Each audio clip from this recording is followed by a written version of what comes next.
Watershed Voice, community-supported journalism.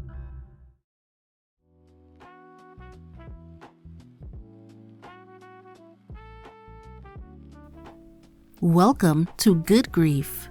I'm Andrea Sarai. This is a space for honest conversations about loss, healing, and what it means to move forward without leaving love behind. Thank you for spending the next few minutes with me. Let's grow through grief together.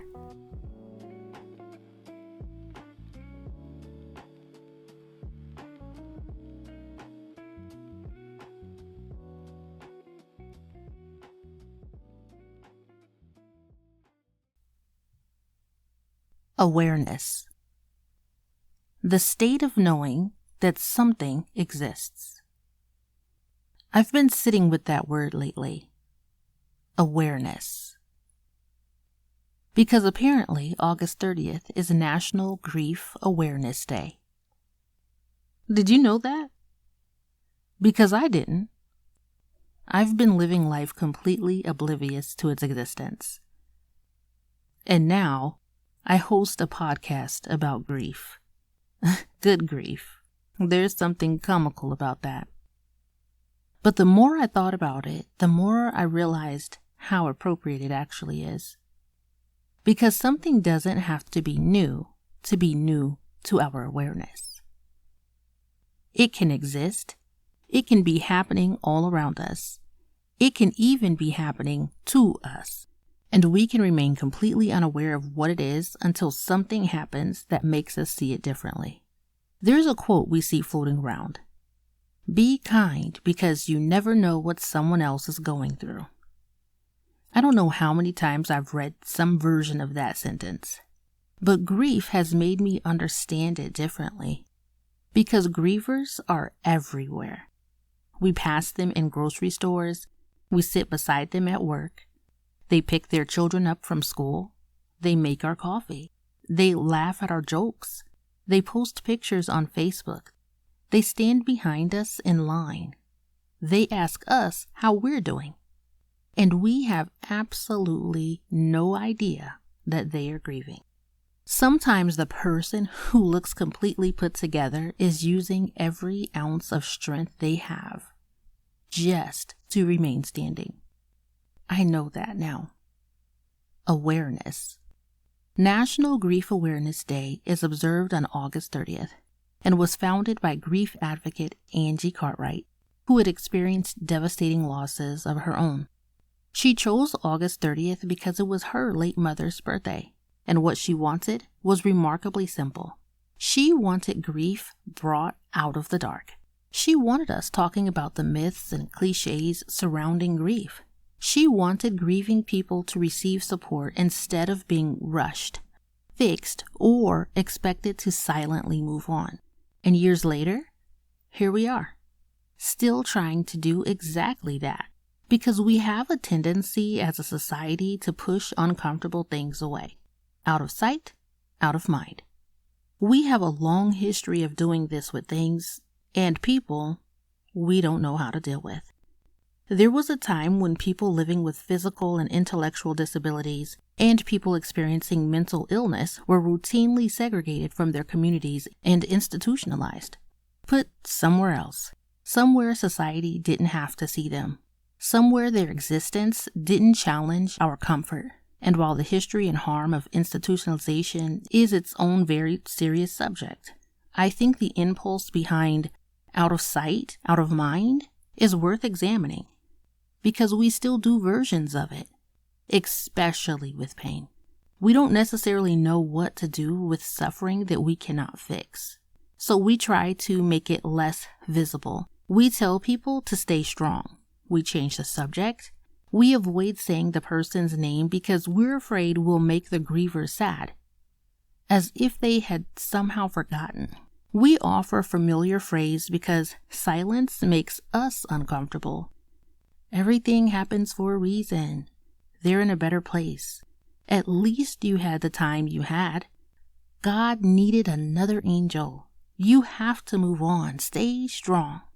But grieving people don't need us to explain their grief away. And they definitely don't need the same old insensitive platitudes. Sometimes there simply aren't words. And that's okay, because grief doesn't need the right words. It needs space. It needs understanding. It needs permission. It needs to be witnessed.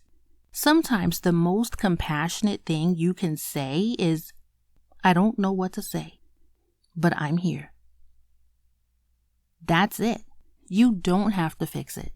In fact, you can't. You don't have to produce some profound sentence that makes the loss make sense. You don't have to make the grieving person feel better so that you can feel better. You can simply acknowledge, this happened, this hurts, I see you. Compassion is free, and yet I've learned that not everyone has it. Or perhaps more accurately, not everyone chooses to practice it. Because compassion requires something from us. It requires us to tolerate another person's discomfort without immediately trying to make it disappear. It requires us to listen without comparing, to sit without fixing, to witness without turning away. And that brings me back to awareness. Because awareness changes responsibility. Once I know something, I can't unknow it. Once I understand that grief doesn't have a timeline, I have to reconsider telling someone they should be over it.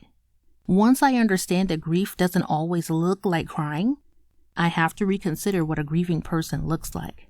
Once I understand that people around me may be carrying losses I know nothing about, maybe I become a little slower to judge, a little quicker to extend grace, a little more willing to ask another question, a little more comfortable sitting in an uncomfortable silence.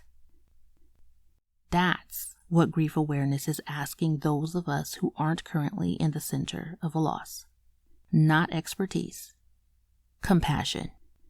But if you are grieving, I want to speak directly to you for a minute. August 30th does not have to be just another awareness day that passes through your social media feed. If you choose, use it as a sacred pause. Not because you need a designated day to remember your person. You'll always remember. Your body remembers.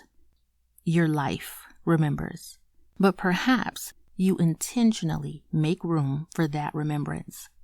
You could volunteer for something that mattered to them. Create a photo album or scrapbook. Make a playlist of songs that remind you of them. Write in a journal. Plant a tree or something you can tend. Create a new tradition in their honor. Meditate. Visit somewhere that mattered to the two of you. Set a new personal goal and quietly dedicate it to them. Join a grief support group. Cook their favorite meal. Tell their stories. Say their name. And if all of that sounds like entirely too much, do nothing. Seriously, you don't have to turn grief into a project. You don't have to make something beautiful from your pain that day. You don't have to perform remembrance for anybody. Take the sacred pause. That's enough. Breathe. Cry if you need to. Laugh if something funny comes to mind. Be angry if you're angry. Let whatever is true be true. Loss changes us. There is a you on the other side of this moment that you haven't met yet. And perhaps that's another kind of awareness. Not discovering something that suddenly came into existence, but finally being able to see what was there all along. Be gentle with yourself and others. Compassion is free. Spend it generously. Good grief.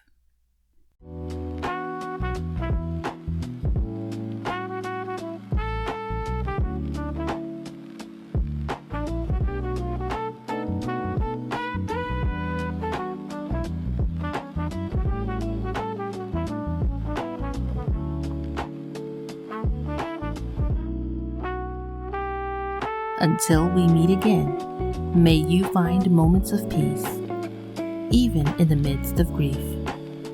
This is Good Grief with Andrea Sayrai.